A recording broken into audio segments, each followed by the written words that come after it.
Chapter 1. I'm telling you, Liz, it's for real. Elizabeth Wakefield gave her identical twin sister a teasing grin and put a chicken salad plate on her tray.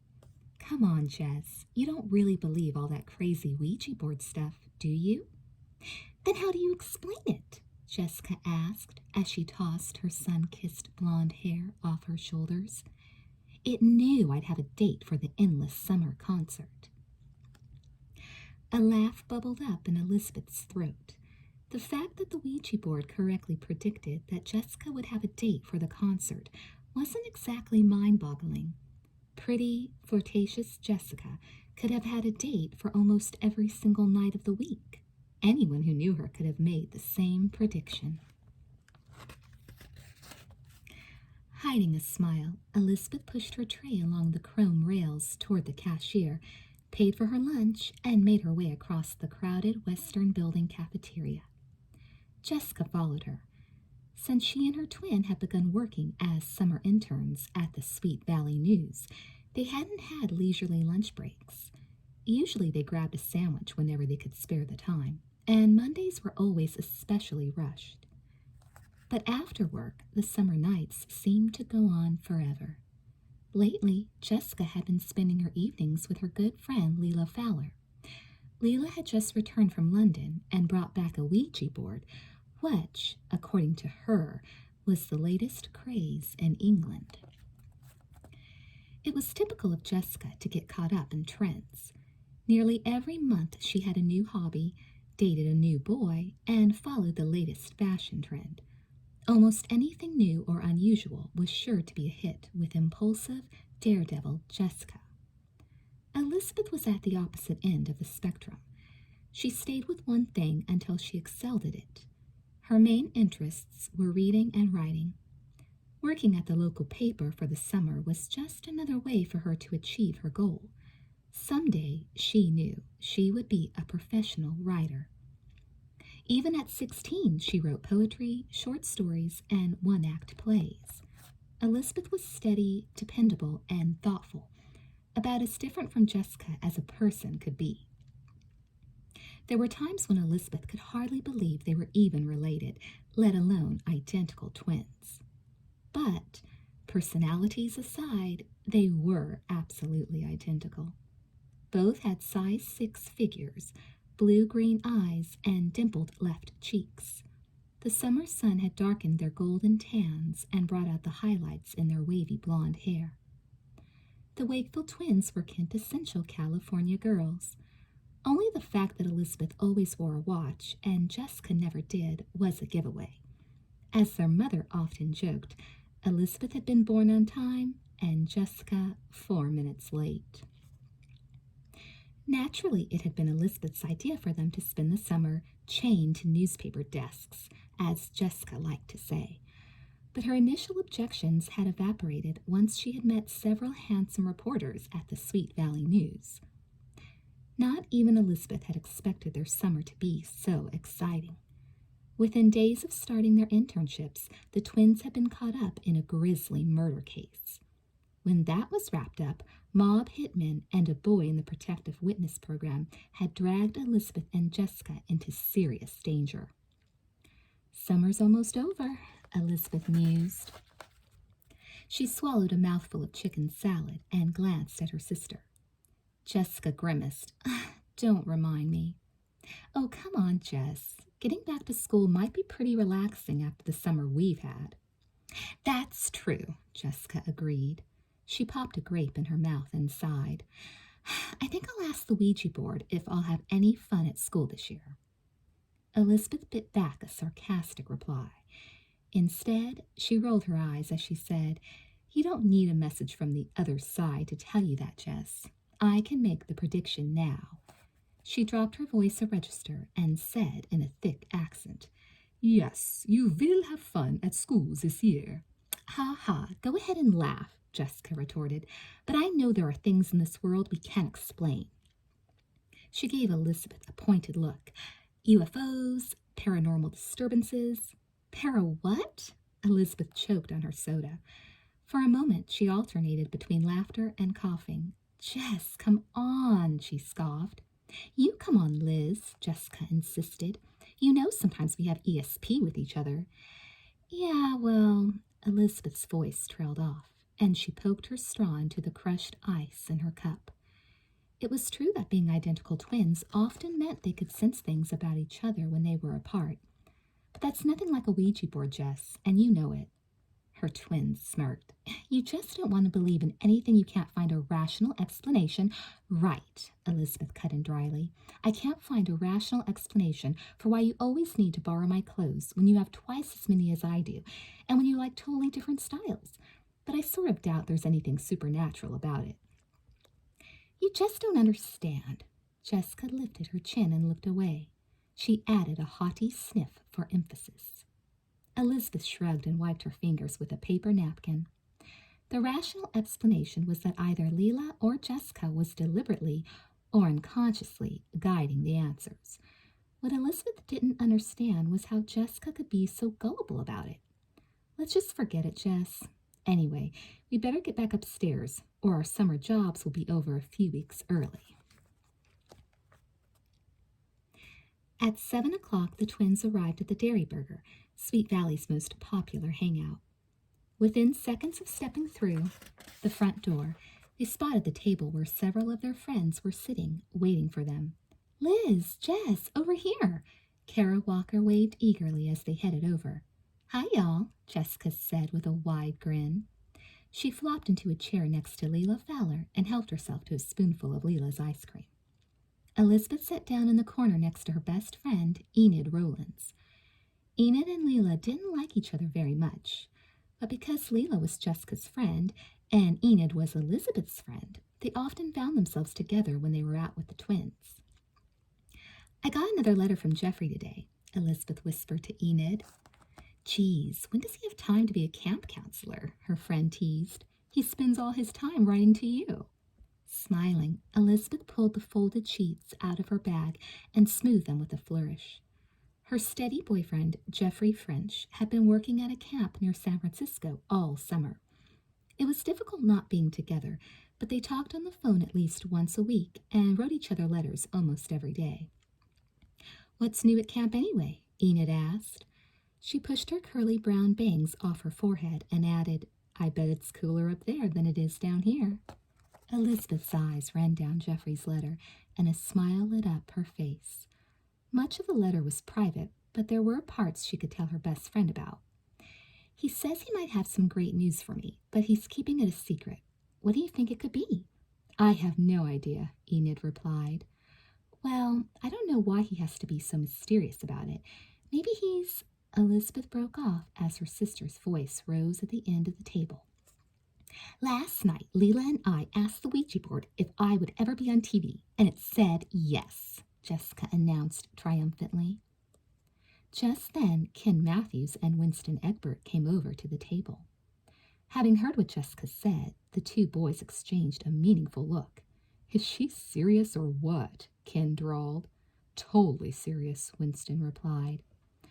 He was the class clown, and he had an answer for every situation. Ouija boards have predicted the careers of all the major stars, you know.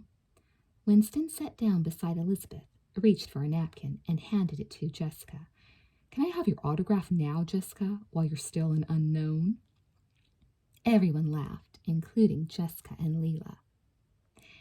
You never know, though, Kara pointed out, reasonably, as Ken Matthews pulled up a chair. It could just mean you'll be on the news or something, even if it's only for 2 seconds. Trust me, Kara, Jessica replied in an airy tone. She piled her blonde hair atop her head and showed her profile. When I'm on TV, we're talking major celebrity status. Elizabeth's shoulders shook with silent laughter, and she smiled at Leela. I don't understand how you can waste your time on something so incredibly silly, she said. I know Jess can be a space agent, but I thought you were smarter, Leela. Another roar of laughter met Elizabeth's words, and a blush colored Leela's cheeks. Maybe I'm just a stupid idiot with nothing better to do, right? Leela demanded. Elizabeth gasped. I didn't mean... No, forget it. I know what you meant, Leela snapped. She balled up her napkin and tossed it onto the table. Then she stood up and stalked to the counter where people placed their orders. Elizabeth shook her head. Leela Fowler was one of the richest girls in Sweet Valley, and also one of the most insecure. The slightest hint of criticism caused Leela to flare up instantly. A silence fell over the group. "I didn't think she would take it so personally," Elizabeth spoke up. "That's our one and only Leela Fowler," Ken said lightly. Elizabeth sat back and groaned. Sometimes that girl—" "Don't worry about it," Enid suggested. She cocked her head to one side and shrugged. "You know how she is." "Yeah, I do, so I shouldn't have said anything." "Well, anyway." "Hello, little children, I have arrived," a drawling voice cut into the conversation at the table. Arrogant Bruce Patman pulled out a chair and straddled it, adding, "This social occasion can now officially start. Patman is here." "Big whoop-de-doo," Jessica retorted, her voice oozing scorn. Elizabeth rolled her eyes. If there was one person more spoiled and exasperating than Leela Fowler, it had to be Bruce Patman. He had an ego the size of the Western Hemisphere, Elizabeth thought. In fact, his motto could be summed up by the vanity plates on his black Porsche. "One Bruce, one." "Hello, Bruce," Ken and Winston intoned in sing-song unison. They were both Bruce's friends, and they weren't at all intimidated by him. Bruce grinned and set his tennis racket on the table. Obviously, he had just come from the courts. "And the master wins again. Thank you very much. Does the phrase complete and total massacre mean anything to you kids?" In their corner, Elizabeth and Enid glanced at each other, both repressing their laughter. Bruce was so preposterously conceited they couldn't believe it sometimes. "Maybe Jessica can ask the Ouija board if he'll ever win at Wimbledon," Enid suggested in a whisper. "It's worth a shot." Elizabeth snorted and clamped one hand over her mouth. "At least if it said yes, Jess would have to realize how stupid it is," she muttered, her eyes dancing. Then, glancing at her watch, she sobered up. "Oh, gosh, it's almost 8. I'm babysitting for Mrs. Bartle tonight, so I have to go." Everyone said goodbye. On her way out, Elizabeth grinned, just thinking of how she would begin her reply to Jeffrey's letter later on. "Dear Jeffrey, everything is the same in Sweet Valley. Bruce is negotiating for total world domination, and my sister has completely flipped out again." Chapter 2. Jessica watched silently as Leela came back to the table, soda in hand, and sat down again, a haughty expression on her face. After a few sips, Leela asked tersely, "Ready?" Jessica shrugged. "Sure, you want to go?" She was spending the night at Leela's. "Yes," Leela answered sharply. Arching her eyebrows, Jessica swallowed the last of her soda and looked at Leela. Obviously, her friend was still smarting from Elizabeth's dig about the Ouija board. "Then let's hit the road," Jessica said in a mild voice, ignoring Leela's irritable scowl. "Are you guys leaving?" Kara piped up. Leela gritted her teeth and swung her expensive leather bag over one shoulder. "Yes, we are leaving. We're leaving, everyone." She went on, raising her voice sarcastically. "Everybody got that? Any questions?" "Not from me," Bruce said. "Good." Turning, Leela strode away. Jessica pushed herself up from the table and gave her friends a tiny smile. "Looks like I'm leaving, folks. Bye, y'all." In her lime green Triumph, Leela shifted gears and raced the engine as they drove toward her home, Fowler Crest. Her father, one of the wealthiest and most extravagant men in Sweet Valley, had built a palatial mansion on the hill overlooking the town. But, as an only child, Leela rattled around inside it like a pea in a barrel. Jessica liked to sleep over, but she suspected that tonight Leela would do nothing but complain. Scrunched in her corner, Jessica shot Leela a glance as they zoomed around a bend. "What's bugging you anyway?" "Nothing." Jessica grimaced. She knew perfectly well that Leela wanted to be cajoled into talking. "No, seriously," she urged. "What's wrong?" As Leela turned her car into the drive, she let out a frustrated sigh. "Your sister just acts so superior sometimes, I could scream." "She wasn't cutting you down, Leela." "Then what do you call it?" Leela demanded as she opened the car door and stepped out. She practically said, "I'm stupid." Jessica rolled her eyes as she got out of the car, but she didn't say anything right away. She knew Elizabeth would never deliberately be insulting. "Can't you take a joke?" she asked finally. "Ha ha, some joke." Jessica and Leela walked up the steps to the front door. Inside the cavernous front hall, they paused. The house felt empty and was silent. "My father went to Japan on business," Leela said, as though reading Jessica's mind. "Our housekeeper's probably in her room." Jessica nodded and followed her friend up the wide, sweeping staircase. Their footsteps were muffled by thick carpeting. "She really acts like Miss Perfect Know-It-All," Leela stormed on. She looked sharply at Jessica as she opened her bedroom door. "Doesn't she ever tick you off?" "Well," Jessica shrugged and crossed the room. She switched on the light. Instantly, her reflection blinked back at her from the wall-to-wall mirrors. She opened a drawer, rummaged through the clutter of makeup, and perched on the marble counter. As she unscrewed a bottle of nail polish, she raised her voice. "I guess she does. Sometimes." "Don't you ever want to get back at her?" Leela called from the bedroom. "You know, teach her a lesson?" Jessica brushed Tropic Flame on one thumbnail. "I don't know. I guess," she muttered, trying to decide if she should paint her nails different colors or all the same. "There has to be a way to make her take it all back. She's so sarcastic about the Ouija board, and I bet she's never even tried it." Leela appeared in the doorway, her arms folded. Jessica glanced up. "So, I'm trying to tell you." A conspiratorial look crossed Leela's face, and she sat on the edge of the bathtub. "I have a plan." "Oh, yeah?" Jessica perked up. She wasn't as upset about Elizabeth as Leela was, but she was always ready for a scheme. "So what do we do?" Jessica prompted. Her eyes sparkled as she looked at her friend. Leela gave her a taunting grin. "Lee, come on, what is it?" Leela crossed her ankles and said slowly, "What if we can get the board to make predictions that are guaranteed to come true?" "Sure, Leela," Jessica snorted. She shook her head. Secretly, she didn't really believe in the Ouija board. Half the time, she deliberately pushed the planchette to make answers, and the other half of the time, she knew Leela was pushing. "No, I'm totally serious." "You're seriously kidding yourself," Jessica scoffed, examining her fingernails. "You'd have to know something that was definitely going to come true," she pointed out, "and not something really obvious either." "Give me a little credit, please," Leela said, annoyed. "As a matter of fact, I do know something that no one else knows, and it isn't something obvious." "Like what?" Jessica lowered her hands and looked intently at her friend. She knew the look on Leela's face.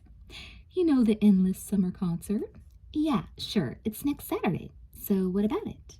Shrugging airily, Leela said, "It's going to be postponed for a whole week." Jessica stared. "How do you know?" "The guy who's running it is a friend of my father's," Leela explained. "But anyway, what I was thinking—" "When did you find out?" Jessica cut in. "Yesterday, but—" Jessica's voice rose indignantly. "You've known since yesterday and you didn't tell me?" "I did tell you, just now," Leela retorted. "Yeah, well, thanks a lot for letting me know," Jessica seethed. She shook her head in disbelief. "I would have told you immediately, Leela." "Okay, I'm sorry," Leela huffed. "Geez, you can be so sensitive." Before Jessica could comment, Leela breezed on. "The plan is to get Liz to do the Ouija board with us tomorrow night. We'll do a few easy answers and then lay the concert on her. When she finds out it's true, she'll flip." Jessica leaned back against the mirror, mulling over Leela's plan. It might just work. At least it would shake Elizabeth up. "There's a problem, though," she pointed out.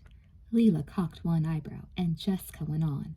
"What if everyone knows by tomorrow night?" Leela rolled her eyes. "If it isn't a secret anymore, then it won't work, obviously."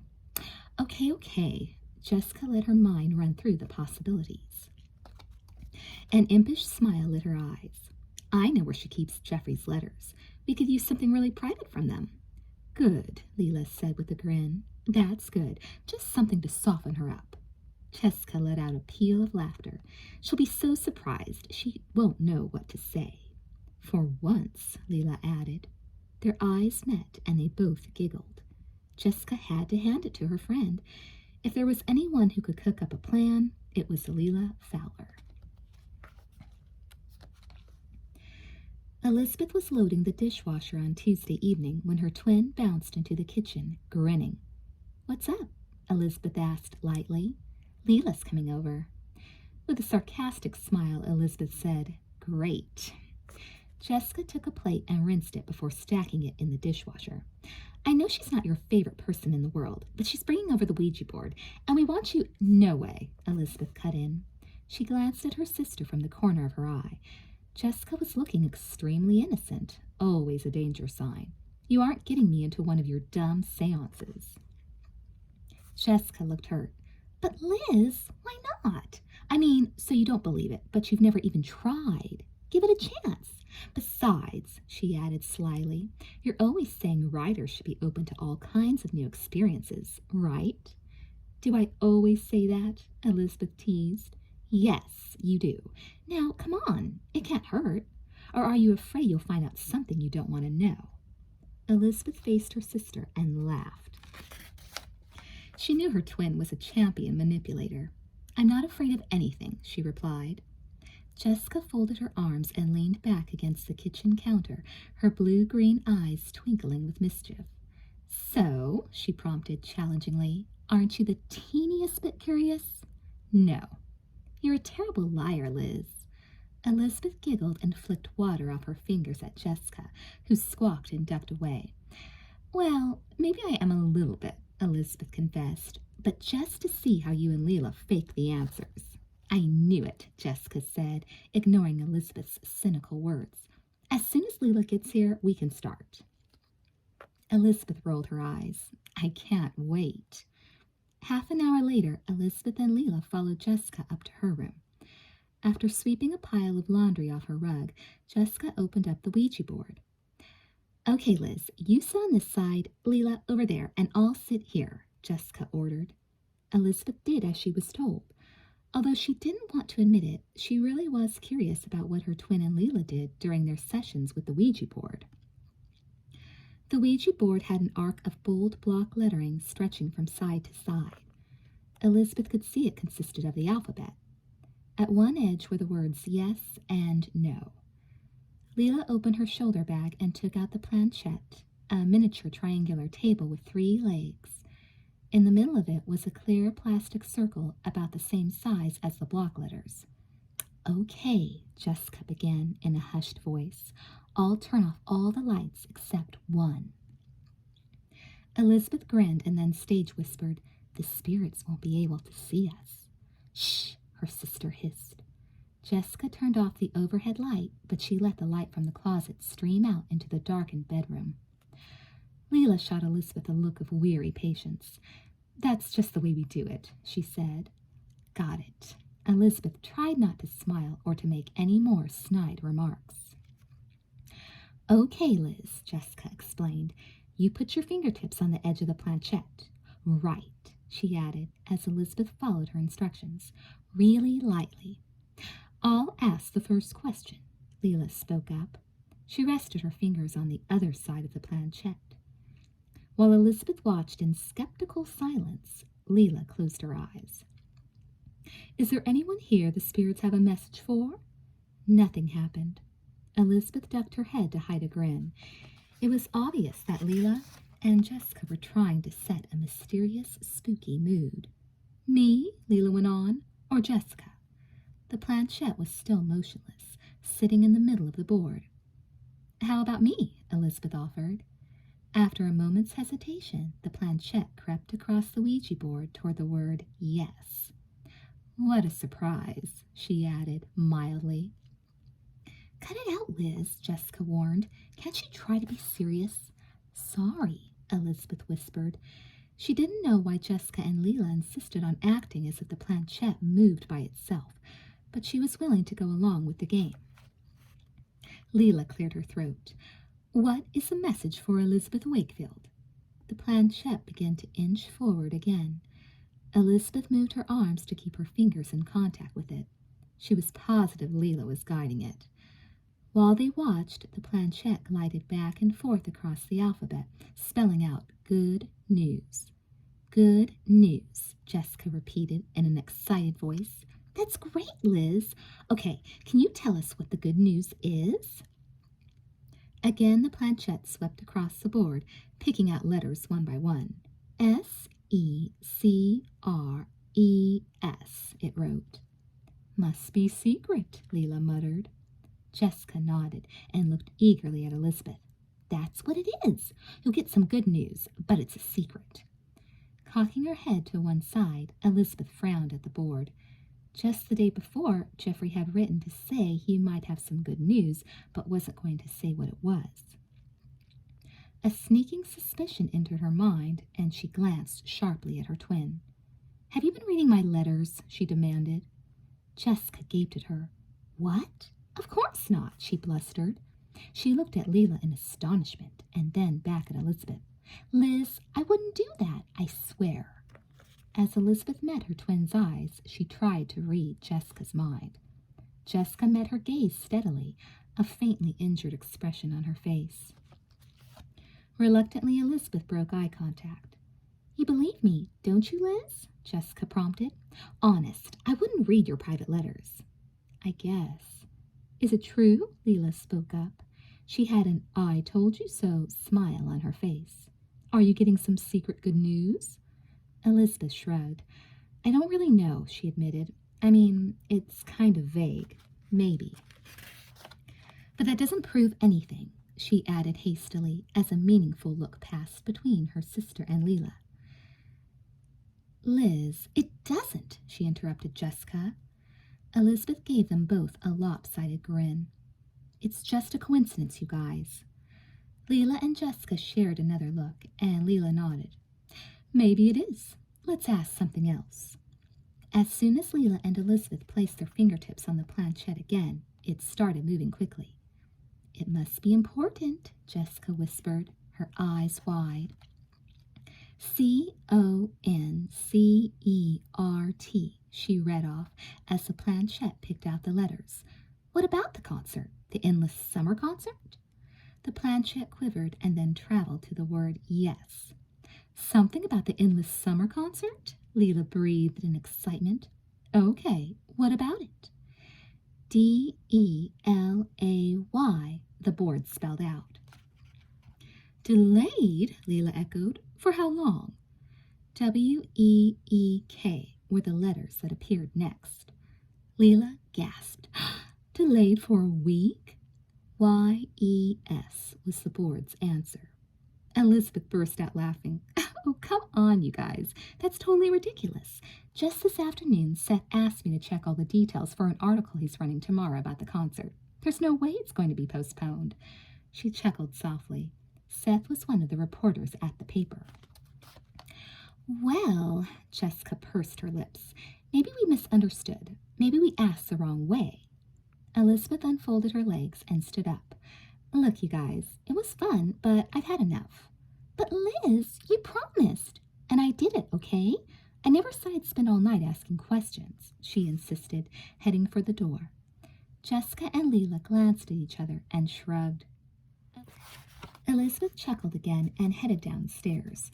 Her twin and Leela had been subtle about it, but she was positive they had been guiding the planchette. What she didn't understand was why they would make such an unlikely prediction. Still grinning, she walked into the kitchen to pour herself a glass of juice. The phone rang as she shut the refrigerator door. Hello? Wakefield residence? Elizabeth said into the receiver. Hi, this is Seth. Is that Liz or Jessica? Elizabeth smiled. Hi, Seth. It's Liz. What's up? You're never going to believe this. Lawrence just called me. Lawrence Robb was the features editor of the paper. He just found out the endless summer concert is being postponed, so we've got to get in early and rewrite the story. Elizabeth stared at the juice in her hand. What? I said be at the office first thing. We have to make some more phone calls, get quotes from the people involved on why they're delaying. It's being delayed? Elizabeth repeated incredulously. Seth let out an exasperated sigh. That's what I'm saying, Liz, so we need to get on it first thing, okay? Sure, she said mechanically. After hanging up the phone, she turned to stare at the closed kitchen door. Upstairs, Jessica and Leela were probably still asking the Ouija board questions. She didn't want to tell them it had been right about the concert. But how could that be? She asked herself in confusion. It can't be a coincidence. She shook her head to clear it. She knew the Ouija board was all mumbo-jumbo. Or was it? Chapter 3. A fresh breeze from the Pacific was blowing as Elizabeth and Jessica left from the newspaper office on Wednesday morning. Frowning moodily, Elizabeth put the top down on the red Fiat convertible she shared with her twin, then got in. She started the car before Jessica was even seated. "Hey, wait a second," Jessica yelped. "Don't leave without me." Elizabeth grimaced. "Oops, sorry." "You've been on Mars all morning." Jessica pulled her hair back off her face and glanced at her sister. "What's your problem?" For a moment, Elizabeth hesitated. So far, she hadn't told Jessica what Seth had called about. So she covered her uncertainty by concentrating on backing out of the driveway. She knew Jessica would soon find out that the prediction about the concert had come true, but still, she wasn't sure she wanted to say anything about it. It was too strange. "Liz?" Jessica was looking at her with a questioning smile on her face. At last, Elizabeth managed a light-hearted laugh. Shaking her head, she said, "You'll never believe this. It's such a coincidence." Jessica cocked her head. "What?" "Remember what the Ouija board said about the endless summer concert?" Elizabeth said as she drove. She tried to sound unconcerned. "It's true. Isn't that funny? Seth told me last night." "No!" Jessica gasped, and her blue-green eyes opened wide with surprise. "You're kidding me! That's so incredible!" "Yeah, well, I guess you and Leela made a pretty good guess." A tiny frown creased Jessica's forehead. "What do you mean?" "Come on, Jess. I know the Ouija board doesn't really send messages from a time warp," Elizabeth said. She darted an apprehensive glance at her twin and swallowed. It was just a lucky guess. "Liz, even if Leela and I were faking it, which we weren't," Jessica added reproachfully, "it's got to be about 10 million to 1 we could guess something like that. I mean, be honest, huh?" Elizabeth didn't answer. Confused, she tried to concentrate on getting through the busy morning traffic. She knew it was unlikely that Leela and Jessica could have guessed something like that, but what other explanation could there be? Jessica hitched herself around in the seat to face Elizabeth. "Let's just say, hypothetically, that Leela and I were trying to fake you out. Something must have told us what prediction to make, right? So it still comes to the same thing." "Jessica, this is all totally ridiculous," Elizabeth replied. Her voice was sharper than she meant it to be. "All I'm saying is, try to accept that there might be something to it. That's all," Jessica huffed. Elizabeth made a face and turned her car into the tall parking garage adjoining the western building. If there was one thing she didn't want, it was to accept that there might be something to it. "We could try again tonight," Jessica went on as they headed for the entrance to the paper a few minutes later. "You know, just to see if it was a coincidence." With a shrug, Elizabeth pushed open the door to the 5th floor. They stepped into the bustling corridor of the Sweet Valley News. The soft chatter of computer keyboards and telex machines created background noise for the buzz of conversation. Reporters, typists, and editorial assistants passed back and forth between the offices. Elizabeth took a deep breath. Everything there was real. Reporters used facts and photos. There were no coincidences, no strange, elusive happenings such as Ouija board predictions. It felt reassuring to be where things were written down in black and white. "Liz?" She turned to smile at her twin. All she had to do was remember she was a reporter. "Sure, Jess," she said easily. "If you want to do it again tonight, it's fine with me." "Great! Oh, by the way, did you find your journal yet?" A flicker of annoyance passed across Elizabeth's face. No, she said, and sighed. When Elizabeth had gotten ready for bed the previous evening, she discovered that her journal was missing. She remembered having taken it outside to the patio so she could write down some thoughts she'd had during the day. But then her mother had come home and started dinner. The phone had rung, the dog had started barking, and things had gotten a bit hectic.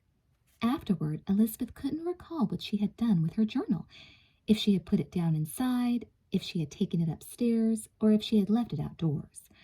A 15-minute search had turned up nothing, and after breakfast this morning, there hadn't been time to look again. Elizabeth shook her head. I put it somewhere, she mused. Oh, well, it'll turn up. Maybe we could ask the Ouija board where it is, Jessica suggested as they headed for their desks. They smiled at two of the secretaries who were talking by the water fountain. Yeah, sure. Frowning, Elizabeth pulled out her chair and sat down. Hey, Liz, you're here. Looking up, Elizabeth saw Seth Miller striding toward her. She tried to put her personal problems aside and think about her job. Listen, here's the deal, Seth began as he straddled a chair next to her. Last night, the managers decided to put the concert off for a week. I understand there's a problem with the musicians' union. Anyway, Elizabeth listened and jotted down notes on a legal pad, but half her attention wandered back to the night before. If the decision to postpone had only been made the previous night, there was no way Jessica or Leela could have known ahead of time. So it was either a wild guess or else the Ouija board. Liz? Startled, Elizabeth glanced up at Seth and blushed. Sorry, she muttered. Something the matter? Seth's serious brown eyes lingered on her for a moment. No, I'm just spacing out. Sorry. Elizabeth forced herself to concentrate on the job ahead. Seth rattled off a list of people for her to call and asked her to get all the information for him before lunch. She nodded firmly, and Seth left, calling out to another reporter. What do you have to do? Jessica asked, peering over her shoulder. Make some phone calls about the concert, Elizabeth muttered. Jessica nodded solemnly. It's so weird that the Ouija board told us it would be canceled, isn't it? Yeah. Looking smug, Jessica strolled back to her desk. For a few minutes, Elizabeth sat staring into space. More than anything, she wished Jeffrey were back from camp. He was always so reassuring, so down to earth. She was positive that he would offer a simple, rational explanation for what had happened. But he wasn't around, and there was no one else Elizabeth felt comfortable confiding in. Usually she could talk to Enid about anything, but Elizabeth was afraid her friend would scoff at her the way they had both scoffed at Leela and Jessica. As much as she hated to admit it, Elizabeth felt strangely fascinated by the Ouija board. Well, I'll find out tonight if it was just a huge coincidence, she told herself finally, or if there really is someone, communicating through the Ouija board. Across the crowded office, Jessica sat at her desk, leafing through the yellow pages. One of the reporters was doing an article about catering services, and Jessica had to get rental prices on party tents. In Jessica's opinion, it was a menial and boring job. She slumped in her chair and pouted. Then she caught sight of her sister and bit her lip to keep from grinning. Elizabeth was staring into space. I know what you're thinking, Jessica told her twin silently, and that's not the only prediction that'll come true, either. After dinner, the Ouija board would tell Elizabeth where the missing journal was. Jessica would be prepared to swear on a stack of Bibles that she didn't have a hand in it. Before too long, Elizabeth would be a true believer. By the time she and Elizabeth finally got home, Jessica was extremely impatient to get the Ouija board out. She knew that Elizabeth was deeply perplexed, in perfect condition to be staggered by another correct prediction. But she tried to act casual as she headed for her bedroom. Liz, come on, she called out from the stairs of their split-level house. Elizabeth was standing in the front hallway, taking off her white blazer. She looked up after a pause. What? Don't you want to find out about your journal? Jessica asked. She tried to keep the eagerness out of her voice. Elizabeth seemed to shake herself, and then squared her shoulders. Look, Jess, I know you're convinced about the concert, but I just don't believe the Ouija board is for real, she said slowly, not sounding completely confident. We could just try, Jessica pushed. Her instincts told her Elizabeth was weakening. Come on. Well, Elizabeth shrugged and smiled sheepishly. Okay, just to see what it says. Jessica grinned. Great. We don't even need Leela. There'll be just the two of us. She trotted down the steps and grabbed Elizabeth's hand to drag her up to her room. In less than a minute, they were seated on Jessica's bed, setting up the Ouija board that Leela had left behind the night before. How do I know you haven't rigged this whole thing? Elizabeth asked. Liz, how could you even think something like that? Jessica clicked her tongue and pulled down the window shade. She gave her twin an indignant stare. Well, Elizabeth insisted, did you? Jessica kept her gaze steady. How many times have you told me never to touch your journal? About 1,000,000, Elizabeth replied dryly. Well, then? With a slightly injured look on her face, Jessica rested her fingertips on the planchette. She didn't enjoy lying, but if she had to, she did. Elizabeth hesitated for a moment. She sighed and touched the planchette. Okay. Good, Jessica breathed. Now, let's get started. Elizabeth has lost something very important, she intoned. Can you help her find it? Jessica lowered her eyelids and took a deep breath. Then, peeking through her lashes, she began to exert a very slight controlled pressure on the planchette. It was critical to keep it as subtle as possible and to make sure her hands looked relaxed. Hardly breathing, she pushed the marker toward yes. You're pushing, Jessica, Elizabeth broke in suddenly. Jessica didn't even blink. Keeping her eyes on Elizabeth, she said, I am not. Now, do you want to do this or not? There was a tense pause until Elizabeth's firm gaze wavered and broke. She nodded faintly. Okay. Let's just see what happens, Jessica urged in a gentler tone. The planchette shifted a bit and then began moving toward the letter R. Jessica congratulated herself silently for pulling the planchette toward her without any visible pressure. R-E-F-R-I-G. Is it refrigerator? Jessica asked. She stopped all movement. She and Elizabeth waited. After a whole minute had passed, Jessica shrugged. I guess that's all we're going to get, she said. But you wouldn't put your journal in the refrigerator, would you? No. And besides, someone would have seen it at breakfast, Elizabeth replied, looking doubtful. That doesn't make any sense. Jessica bit her lip. Well, let's look anyway. Come on. She jumped off the bed, then ran down the stairs into the kitchen. Elizabeth followed more slowly. Jessica, it's not in the refrigerator, Elizabeth insisted. Let's just look. Jessica put her hands on her hips and faced the refrigerator squarely. Not in it, maybe. On tiptoe, Jessica peered over the top of the refrigerator. Elizabeth's journal was at the far edge. Liz! What? It can't be. Craning her neck, Elizabeth looked up and reached for her journal. She pulled it down and turned it around in her hands. She frowned in bewilderment. How did... Jessica's eyes lit up. When you came in from outside, you must have put it up there to get it out of the way, and then you forgot about it, she suggested. I guess that's so strange. Elizabeth looked at her sister. Jess, do you promise you didn't put it there? Jessica nodded solemnly. Once Elizabeth found out it was all a good-natured joke, she would forgive her for lying. I promise, Jessica vowed. They stood looking at each other for a tense, expectant moment. Then the sound of a car door slamming broke the silence. Mom's home, Jessica said. Elizabeth looked away. Right. As her twin walked slowly out of the kitchen, Jessica allowed herself a grin of satisfaction. It was obviously getting harder for Elizabeth to say she didn't believe in the Ouija board. Just a few more days, and she would be completely converted. She wouldn't lie about a thing like that, would she? Elizabeth asked herself anxiously as she drove to babysit at the Bartles. But if Jessica hadn't put her journal on top of the refrigerator and she hadn't seen Elizabeth put it there, then the Ouija board had actually tracked it down. The way it had known about the concert and her journal couldn't both have been coincidences. Deep in thought, Elizabeth pulled into the Bartles' driveway. Elsa Bartle was coping with her 5-year-old son Max by herself, while her husband was away on a long business trip.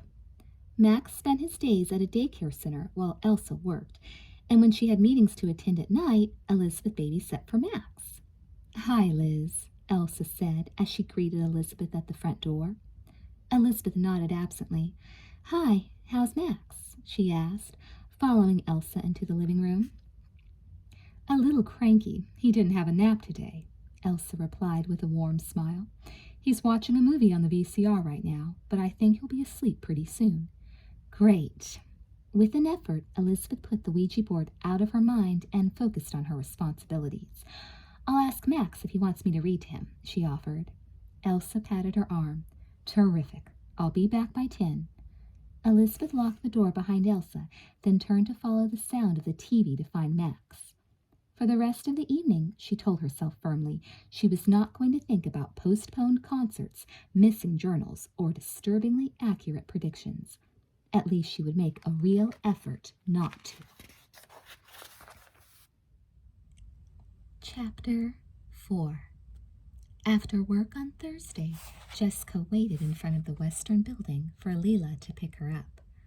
Humming to herself, she leaned against the wall and studied faces.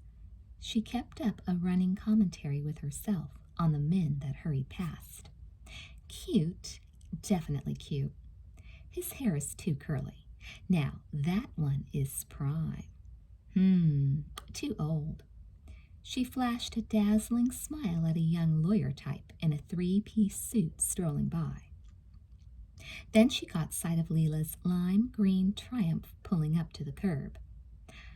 "I won't say what you looked like, scoping all those guys," Leela said, giggling as Jessica clambered in. Jessica grinned. "I thought I was being subtle." "Yeah, subtle as a bulldozer," her friend said with a snort of laughter. "Go ahead and laugh," Jessica said airily, "but you can't meet good-looking available men by staring at the sidewalk." Worn out from working all day, Jessica leaned back and let the late afternoon sun warm her face as they drove out to the mall. "Is Lizette's still having a sale?" she asked. Lizette's was one of their favorite stores. "Yes, and I think I'll get those sandals. You know, the red ones. We'll both go home with lots of new stuff," Leela predicted. "You more than I." Jessica scrunched up her face into a sour expression as they parked and entered the mall. No matter how hard she tried to save her money, she never had as much as Leela.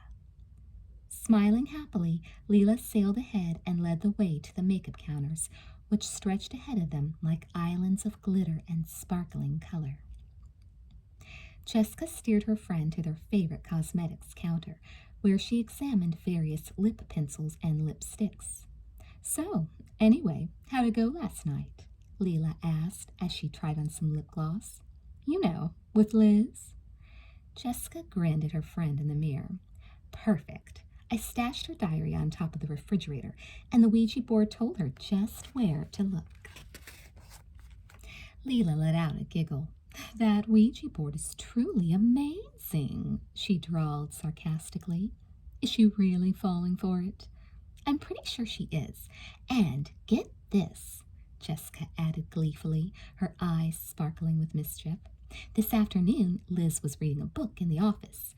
She slammed it shut and put it in her desk when I came over. But what?" Leela demanded. Dropping her voice, Jessica said, "I sneaked a look later, and it was called Beginner's Guide to Occultism." "You're kidding!"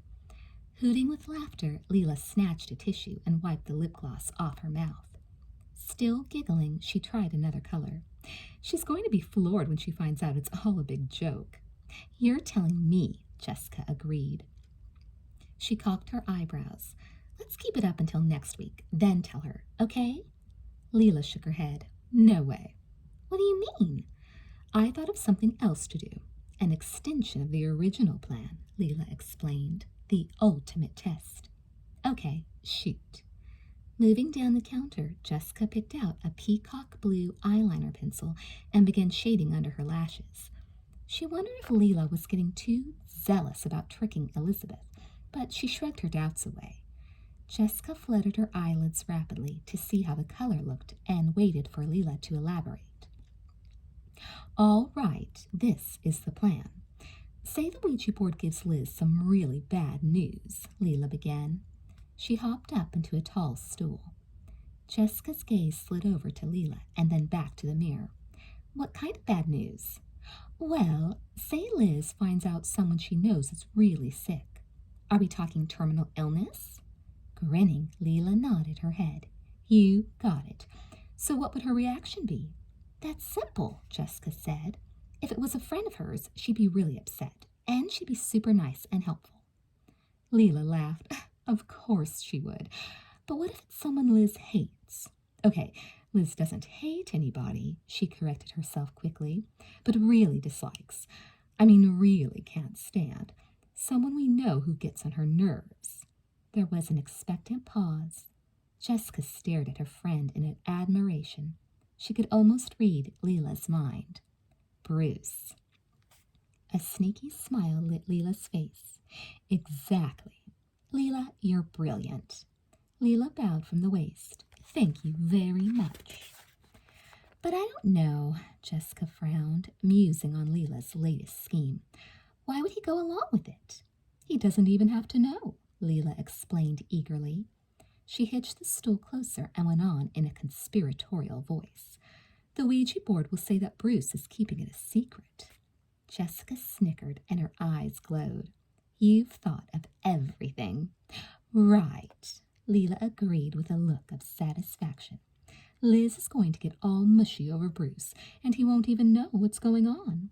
And she'll think he isn't saying anything about dying because he doesn't want to talk about it. And she won't tell him she knows because she won't want to embarrass him, right? Jessica's mind was racing. Leela was right. It was the ultimate test. If Elizabeth could overcome her dislike of Bruce enough to be kind and sympathetic to him, it would definitely prove she believed what the Ouija board said. A laugh of pure delight welled up in Jessica's throat as she imagined her sister's reaction. It would be a priceless scene. Elizabeth in a tug-of-war between her conscience and her disgust for egotistical, infuriating, pain-in-the-neck Bruce Patman. This has got to be the juiciest idea you've ever had, Jessica decided finally. That's what I think, too. Leela's eyes twinkled with laughter as she brushed blusher across her cheekbones. When she met Jessica's eyes in the mirror, they both burst into hysterical giggles. Girls, is there something I can show you? A saleswoman asked from behind the counter. Jessica tried to control herself. No, thank you, she spluttered, keeping a straight face with difficulty. When the woman drifted away, Jessica and Leela started laughing all over again. Finally, Jessica wiped her teary eyes, smearing eyeliner across her temples. Let's do it tomorrow night, she gasped, reaching for a tissue. But we have to work up to it slowly, warned Leela. We can't just go, whammo, Bruce is dying. Jessica nodded and let out a weak chuckle. Right. I'll sneak another look at her journal and find something to use. And then, whammo, Bruce is dying, Jessica finished for Leela. They laughed again, then left the cosmetics counter and continued on with their shopping. When Leela dropped Jessica off at home, Jessica hesitated a moment before climbing out of the car. I hope this works, she said doubtfully. Leela shook her head. Trust me, Jess, it'll work. What if she doesn't believe it, though? She will, Leela insisted. Jessica shrugged and got out of the car. I guess we'll know tomorrow night, she concluded, grinning. Right. I'll come over around 7:30, okay? As she slammed the door, Jessica said, Great. See you tomorrow night. Leela waved and pulled away from the curb. She was positive her plan would work, but to be sure, she went over it again in her mind. First, Elizabeth would be shocked. Then she would be worried, and then she would start being nice to Bruce. For a long time, Leela had suspected that Bruce would have asked Elizabeth out if he thought she would say yes.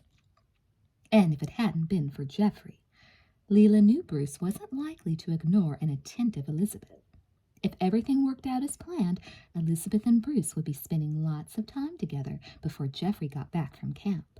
A tender romance would develop, and when Geoffrey returned, Sweet Valley's most rock-solid couple would be on the rocks. And then Geoffrey will be free for me. Leela grinned as she drove up the winding road to her house. She had waited a long time for this chance. Ever since Geoffrey first moved to Sweet Valley, Leela had wanted to go out with him. But Elizabeth had gotten in the way. During the school year, Leela had tried several schemes to drive a wedge between Elizabeth and Geoffrey. She had once sabotaged everyone's slam books, saying that Geoffrey was in love with Enid and that Elizabeth was in love with Roger Barrett Patman, Bruce's cousin, who had been legally adopted by the Patmans.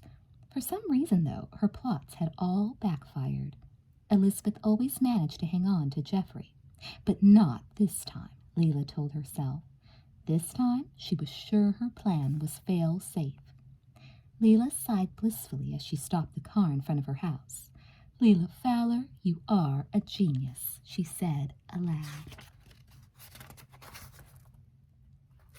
Chapter 5. "This place is dead," Jessica muttered. Elizabeth gave her twin a quick smile and shook her head. "Poor Jess. Friday is the hardest day to get through, huh?" "You said it." Elizabeth pushed her chair back and crossed the newspaper office to the water cooler. A small group of reporters were gathered around the police band radio. They were chatting and drinking water while they waited for interesting news to be broadcast. "Hi, Liz," Anita Solartz greeted her warmly. Anita was a recently hired staff reporter. Elizabeth took a cup of water and sipped it. "Anything happening in the world of law and order?" "Listen for yourself," Anita said. She started counting off on her fingers. 1 car accident, no injuries. "A woman reported her lawnmower stolen," Seth cut in with a grin. "Don't forget the barking dog causing a nuisance on Sharon Avenue," added another reporter. Elizabeth chuckled. "Wow, this sure is a big news day. Which story are you taking?" she asked Seth teasingly. "I'm not sure. It's a real toss-up." While casual conversation continued around them, Seth leaned over and turned the radio in more clearly. "All vehicles in the vicinity of San Rafael Hospital?" The dispatcher's voice cut through the murmur of talk around the water cooler. Instantly, everyone snapped to attention. The private hospital was just outside town. "San Rafael Hospital?" Elizabeth breathed. "The psychiatric—" "Shh!" Seth cut her off. "Hospital administration reports patient Donald Redman, Caucasian male, age 32, left the hospital during the night. He is diagnosed as a paranoid schizophrenic, highly excitable, assumed dangerous. Repeat, all vehicles in the vicinity of San Rafael Hospital report to hospital administration building." In seconds, everyone within hearing was on the alert, shouting messages across the room and picking up telephones. Elizabeth watched, wide-eyed, as the newsroom came alive and the bulletin was relayed all the way down to Mr. Robb's office. Next to her, Seth clenched his fists in excitement and took her by the arm. "Come on, we'll be getting assignments as soon as Robb decides." "This is incredible," she said, hurrying after him. Her heart was pounding. An escaped psychopath was real hard news. Being in the midst of important news coverage was one of the reasons she had wanted the internship, and she prayed she would have a chance to work on some angle of the story. A cluster of reporters waited outside Mr. Robb's office, talking loudly and jotting down notes. Every other project in the newsroom seemed to have been abandoned.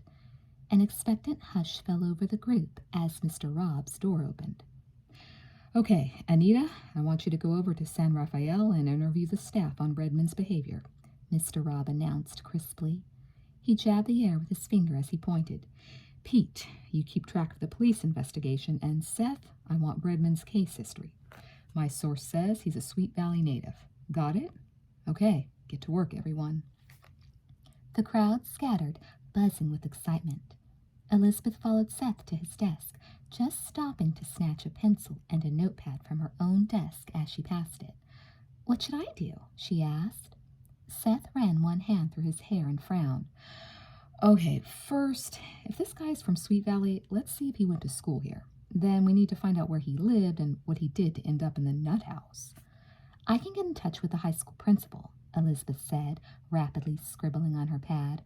I know him pretty well, and I'll try to reach some of the secretaries, too. Good. If I try to get his medical records, I know I'll be stonewalled, but we'll find something. Check with me in an hour, and we'll see what we've got. Elizabeth nodded and hurried back to her desk. The excitement in the air was tangible, and she paused for a moment to relish the thrill of being in the middle of a serious, fast-breaking news story. She bit back a smile of pure elation and pulled the telephone toward her. You look like you're about to have a fit, Jessica said.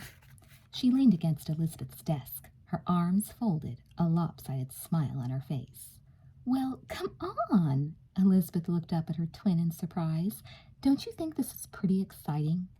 Jessica shrugged and fiddled with one of her earrings. Not really. The police will get him before the paper even gets to press. Pessimist, Elizabeth muttered as she leafed through the phone book. I'm a pessimist because I think the police will find an escaped lunatic before he starts parading through Sweet Valley with a chainsaw. You know what I mean. Yeah, well. Jessica grinned and pushed away from the desk. You're just wasting your time. Elizabeth sent Jessica a pointed look and turned her back on her. 45 minutes later, Elizabeth pulled a chair up to Seth's desk and flipped through her notepad. Okay, this is what I've got, she announced. Redmond was a straight-A student at Sweet Valley High in the science club with a special interest in electronics, Elizabeth read. But he was suspended several times for disruptive behavior. He started fights with teachers when they disagreed with him. She frowned. Also, his record says in his senior year he was fixated on this one girl, sort of obsessed with her, I guess. He kept following her around and annoying her. Seth was listening intently, and his eyes kindled with satisfaction. Great, it fits with what I've got. Some guys never give up, he added in a cynical tone. No kidding, Elizabeth agreed wryly. The secretary I spoke to was there when he was a student. She says the girl was homecoming queen, dated the football team captain, very popular. But Redmond was a real pest. He kept asking her out and thought everyone else was trying to come between them when she kept saying no. Seth frowned. I guess that's part of the paranoia thing, being really aggressive and thinking people are trying to sabotage you. It fits with his attitude toward the teachers, too. I'll get a quote from a shrink on that, he added to himself. He scrawled something on a piece of paper. What else do you have? Elizabeth scanned her notes. Well, there's something in his school record they wouldn't tell me about, and then the last thing is that he was expelled. Maybe something to do with the girl, she ventured. Could be. Seth took a deep breath and tapped a pencil against his palm. In his senior year, he started getting arrested, disturbing the peace, threatening people, neighbors complaining, that sort of thing. Elizabeth shook her head. That probably includes Miss Homecoming, she mused. She glanced up at Seth, who had fallen silent. He was watching her expectantly. What? She prompted. You're right, he said, examining his notes. His police record also includes kidnapping. Stunned, Elizabeth gaped at him. What? The girl? She added with a flash of insight. That could be why he was expelled. Seth leaned back and crossed his arms.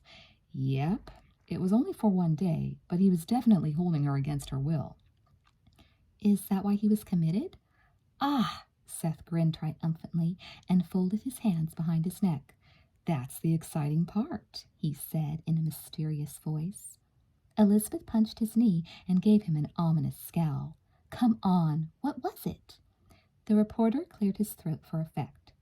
Seems that a couple of years after he abducted the girl and got kicked out of school, our Mr. Redmond tried to kill his father and mother with a bomb. What? Yeah, he's some sort of electronics genius, like you said. He made a bomb the police almost couldn't handle. Apparently it was highly sophisticated, even for a professional. Elizabeth let her breath out slowly. But why? She gasped, horrified. Why would he try to kill his own parents? Who knows? Seth tipped his head to one side. The paranoid personality is very touchy. Any kind of grudge this guy had could have been blown way out of proportion. Maybe his father and mother did something he didn't approve of, like making him get psychiatric treatment. I wouldn't blame them if they did, Elizabeth muttered. If he was so out of control, Seth nodded grimly. Right, and maybe he didn't particularly want to. Let's see if we can narrow it down a bit more. This is a good start, but we need a lot more material. We've just scratched the surface. We need to know where he lived, who his neighbors were, what his home life was like, where his family is now. Wait, Elizabeth begged, scribbling frantically. She paused and looked up at Seth. Thanks for letting me help. Seth cleared his throat gruffly. Yeah, well, get to work, okay? We've got a deadline. Hiding a smile, Elizabeth stood up and nodded. Sure thing. Oh, and he had a sister. See if you can find out anything about her, Seth added in a brisk, businesslike tone. Elizabeth made a note. Got it. Within minutes, she was deeply absorbed in her research on Redmond's school history again. The deeper she dug, the more Seth's observation about paranoia haunted her. Any grudge Redmond had could be blown completely out of proportion. Would the escaped man return to Sweet Valley to settle an old score? Biting her lip, Elizabeth lowered her pencil and stared off into space. If that was Redmond's plan, she hoped Jessica was right about the police catching him. The sooner Redmond was found and taken back to San Rafael, the safer Sweet Valley would be. By the time she was ready to leave the newspaper office, all Elizabeth could think about was Donald Redmond. Seth's preliminary article on Redmond's past was ready for press. There were still many gaps, and so far, the police hadn't found any trace of the man. He was simply too wily to leave a trail. Elizabeth was beginning to wonder if they were only seeing the tip of the iceberg on the Donald Redmond story. Steve's picking you up, right? She asked Jessica as she straightened up her desk. Her twin nodded. Yep. How late are you babysitting? Till 8 or 9, Elizabeth answered. Something in her sister's tone caught her ear. Why? It's just that Leela's coming over, and we're going to ask the Ouija board some more questions, that's all. Writing busily on a legal pad, Jessica kept her head down. Elizabeth paused. The news about Redmond had been so engrossing that she hadn't thought about the Ouija board all day. Now all the strange, confusing questions about it came flooding back. She avoided meeting Jessica's eyes as she said casually, Maybe I'll do it with you guys when I get back. Sure, if you want to. A guilty blush colored Elizabeth's cheeks as she hurried away. Despite telling herself that the Ouija board was all hype, on a gut level she couldn't resist wanting to find out more. She felt a little ashamed of herself, though, since, as a reporter, she was supposed to confine herself to facts. Her mind racing, Elizabeth drove out of the parking garage and headed for Mrs. Bartle's house. A whirl of thoughts and images spun through her head. Redmond, bombs, occult messages, inexplicable coincidences, and crazy paranoias. I'll go crazy myself if I don't think about something else, she finally said aloud, shaking her head. She laughed at herself as she climbed out of the car and headed for the Bartles' front door. Hi, Liz, Elsa said, greeting her at the door. Come on in. Elizabeth smiled as she followed Mrs. Bartle into the cozy house. How's everything today? Fine, just fine. And here's a good boy, Elsa laughed as 5-year-old Max ran into her arms. She hoisted him up into her hip, and Max turned wide brown eyes on Elizabeth. Hi, Max, Elizabeth said with a grin. He ducked his head into his mother's shoulder. Oh, don't be so silly, Elsa chuckled. She shook her head and grinned knowingly at Elizabeth. He's been excited all day because he knew you were coming. He's a doll, Elizabeth said. She winked at Max as he sneaked to look at her, and then she laughed when he hid his face again. Elsa carried him into the kitchen. His dinner's all ready, and there's cold chicken and salad for you. I'll be at this meeting until 8 or so. Elsa Bartle was on the board of directors of the daycare center Max attended, and organizing new projects took a lot of her time. That's fine. So, what are tomorrow's headlines? Elsa asked in a cheerful tone. Elizabeth had been trying to tease shy Max into saying hello, but Elsa's question jolted her. "Pretty exciting stuff," she said, her eyes glowing with excitement. "A man named Donald Redmond escaped from the psychiatric hospital in San Rafael today. No one knows where he is, but he may be hiding out in Sweet Valley, and he may be dangerous. Come on, Max," she coaxed, looking at the little boy again. They played peekaboo until Elsa's silence finally caught her attention. When Elizabeth looked up, Mrs. Bartle's face was chalky white. "He's coming here?" Elsa whispered. "You jerk," Elizabeth scolded herself. In her enthusiasm about the news, she hadn't thought about the effect it would have on a young mother alone in a house with a little child. Of course Elsa would be frightened. A dangerous psychotic prowling around town would make anyone nervous. I'm sure the police will find him really soon," Elizabeth went on hastily. "They're putting his picture in the paper, and the whole police force is on the case," she said reassuringly. Still pale, Elsa let Max slip gently down to the floor. She twisted her fingers together and sent an apprehensive glance toward the front hall. "We'll be just fine." Elizabeth tried to sound cheerful and unconcerned, but inwardly she was kicking herself for being so tactless and insensitive. Elsa managed a faint smile. "Well, I don't really have to go to this meeting," she said. Her hands clenched and unclenched periodically. "It's not so important, and I think I'd feel better if—" "I understand," Elizabeth assured her. "Would you like me to stay anyway and keep you company?" "Oh, that's sweet of you," Mrs. Bartle smiled and shook her head. "But I'll be fine. I didn't really want to go to this meeting anyway. You just go and enjoy your Friday night." "Well, okay. I'm sorry I gave you such a shock, though." "Don't worry about it," Elsa insisted. She led Elizabeth toward the front door. "I'm glad you told me, really, and I'm sure they'll catch him before too long. Could you come Monday evening for a couple of hours? The board is taking a vote, so I can't miss that meeting." "Sure. I'll see you on Monday." Elizabeth stepped outside. "Bye." As Elizabeth headed home, she berated herself for spilling the story in such a cold-hearted way. She could still see the stunned look on Elsa's face. But Elizabeth was happy to have the whole evening unexpectedly free. Jessica and Leela were sure to be waiting for her at home with the Ouija board.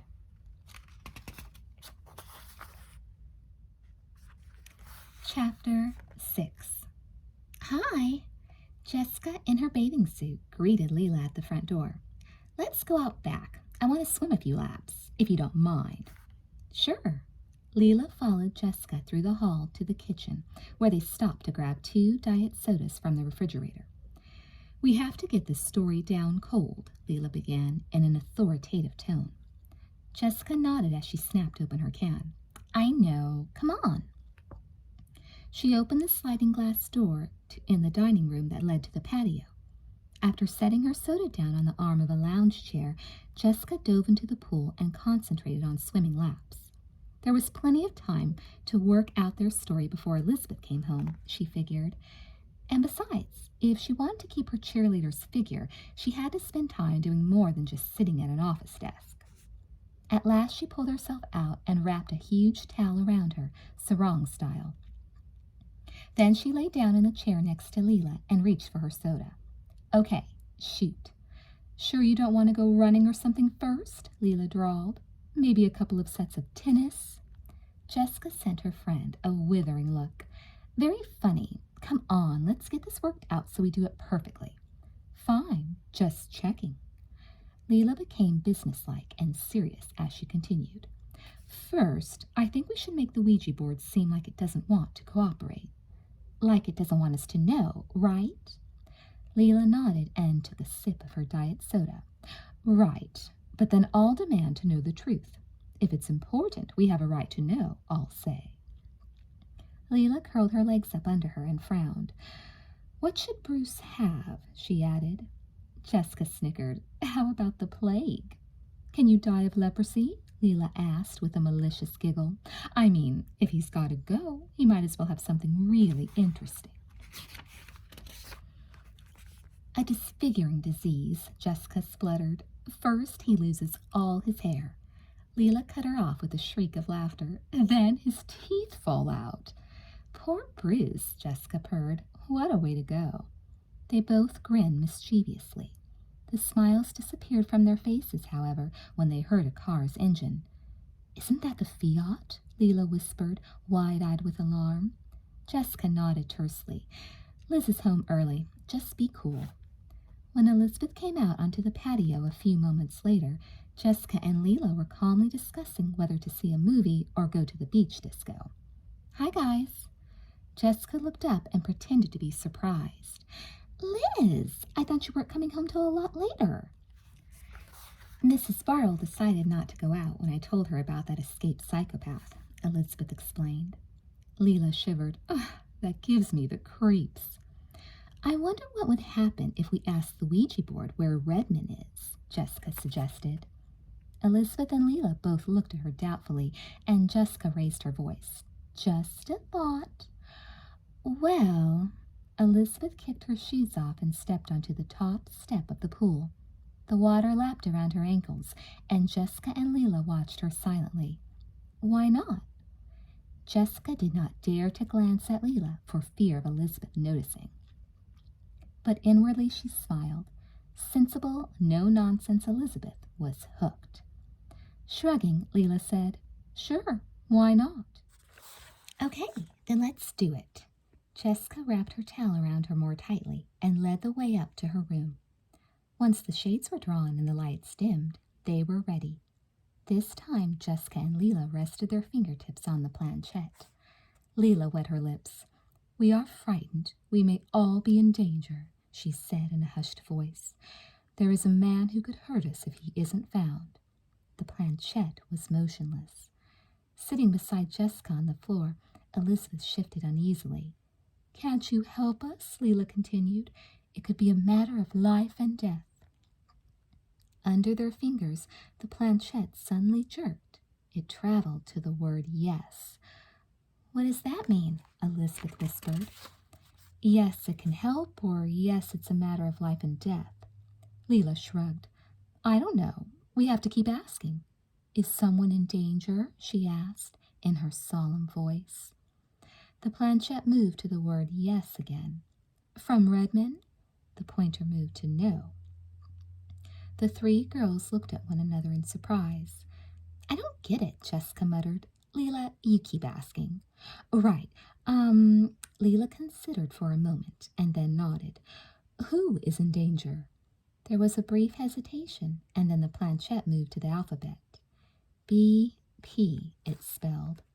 Jessica drew her breath in sharply. That must be the initials. She looked at her sister's concentrated expression. It could be anyone. It doesn't even have to be someone we know. Well, keep asking, Elizabeth said in a somewhat worried tone. Leela sniffed. Right. Is BP going to have an accident? Bad luck? I-L-L-S-E-C-R-E-T, the board spelled. Leela jerked her hands away from the planchette. I don't like this, she said, shaking her head. This is too creepy. Leela, please, Elizabeth's voice was pleading. It could be important. Across the board, Jessica and Leela shared a secret, triumphant look. So far, it was going perfectly. Leela was playing her role like a pro, and Elizabeth was completely enthralled. Well, Leela sounded reluctant.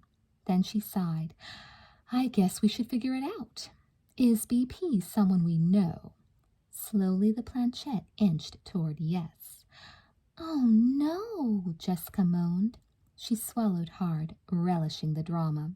Someone we know is sick enough to be in danger. BP, it's... Elizabeth cut in. Bruce? Bruce Patman? She looked at her twin, her eyes wide and anxious. Do you think it could really be Bruce? Jessica shrugged silently. I'll find out, Leela offered. Is it Bruce Patman? The planchette moved to yes. He's very sick? Is he dying? The planchette quivered, but stayed on yes. Elizabeth gasped. Oh, no. What does secret mean? Leela continued, her voice low and intense. Doesn't he know? Knows was the answer. He knows, but no one else does, Elizabeth whispered with conviction. That must be what it means. Is it that he doesn't want anyone to know he's dying? Leela asked. Yes. Jessica closed her eyes briefly. I can't believe this. I just can't. Bruce is so... She left her sentence unfinished. He has been looking sort of, I don't know, tired maybe, Leela said hesitantly, but I'm probably imagining it. No, Elizabeth shook her head. No, I've noticed it too, but I never thought... Shaking her head, Leela put her fingertips on the planchette again. Is there anything else you can tell us about Bruce? They waited in hushed silence for a minute, but there was no response. I guess that's it, Jessica said in a tone of regret. Privately, she was glad Leela had decided to quit. Pushing the planchette without being obvious about it took a lot of muscle control and concentration. Elizabeth was silent, brooding. Finally, she seemed to wake up. You know, I've never really liked Bruce, she confessed. But if this is true, we can't just ignore it. Maybe he acts the way he does because he's scared of dying. Maybe... She shook her head. I know one way to find out if it's true, Leela spoke up. We can ask him. No! Elizabeth shook her head vehemently. He doesn't want anyone to know. Don't you see? He's been putting up a front all this time. It might be the only way he has of dealing with what he's going through. She bit her lower lip. I think we should respect that. Jessica looked doubtful. Yeah, but don't ask him, Elizabeth insisted. I guess he wants to save his pride. Well, I know one thing, said Leela, looking glum. Even if we don't ask him, I know I'll act differently around him. I mean, I guess I feel sorry for the guy. Me too, Jessica agreed solemnly. Elizabeth nodded. Yeah, it's so awful. I almost wish we didn't know. But I'm glad, she corrected herself. At least we can go easier on him now. Hey, Leela brightened. I think I heard him tell someone he was going to the beach disco tonight. Let's all go. Good idea, Jessica chimed in. Trust Leela to have phase 2 all ready to put into operation. We were thinking about going anyway. Come on, Liz, how about it? Elizabeth hesitated. She wondered if she should go without Geoffrey, but then she squared her shoulders. Sure, why not? Jessica jumped up. Great. Leela, you can borrow something of mine so we don't have to go to your house first. Let's try to get there by 8. Shortly after 8 o'clock, Elizabeth, Jessica, and Leela arrived at the sprawling redwood building perched above the beach. Lights on the deck shone on the sand, and music drifted out to the parking lot. The girls slammed the car doors and headed for the disco.